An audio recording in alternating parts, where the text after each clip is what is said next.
1983 December 14 ഒരു വണ്ടി വിപണിയിൽ ഇറക്കുന്നു. അന്ന് കാലം വരെ അതിസമ്പന്നർക്ക് മാത്രം പറഞ്ഞിട്ടുള്ള ഒന്നായിരുന്നു കാർ എന്നത്.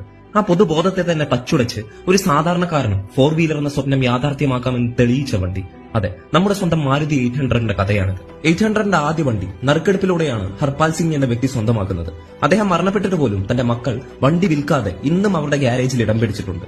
പിന്നീട് ഇങ്ങോട്ട് ഇന്ത്യൻ റോഡുകളിൽ കിരീടം വയ്ക്കാത്ത രാജാവായി നിലകൊണ്ട നാളുകളായിരുന്നു മാരുതി 800ന്. 1983 ലോഞ്ച് ചെയ്ത വണ്ടി നീണ്ട 21 വർഷക്കാലം ബെസ്റ്റ് സെല്ലിംഗ് കാറിന് ഇന്ത്യ എന്ന നേട്ടവും സ്വന്തമാക്കി. വണ്ടിയുടെ വലിയ ഡിമാൻഡ്, പ്രൊഡക്ഷൻ യൂണിറ്റിന്റെ കുറവും കാരണം ആദ്യകാലത്ത് കാർ ഓർഡർ ചെയ്ത് അവനെ സ്വന്തമാക്കാൻ 3 വർഷം വരെ കാത്തിരിക്കേണ്ടതായിട്ടുണ്ടായിരുന്നു.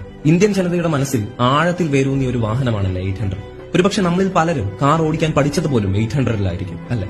ഇന്ന് കഥ മാറി. പല ബ്രാൻഡുകളുടെ ചെറുതും വലുതുമായ ഒരുപാട് വണ്ടികൾ വിപണിയിലുണ്ട്.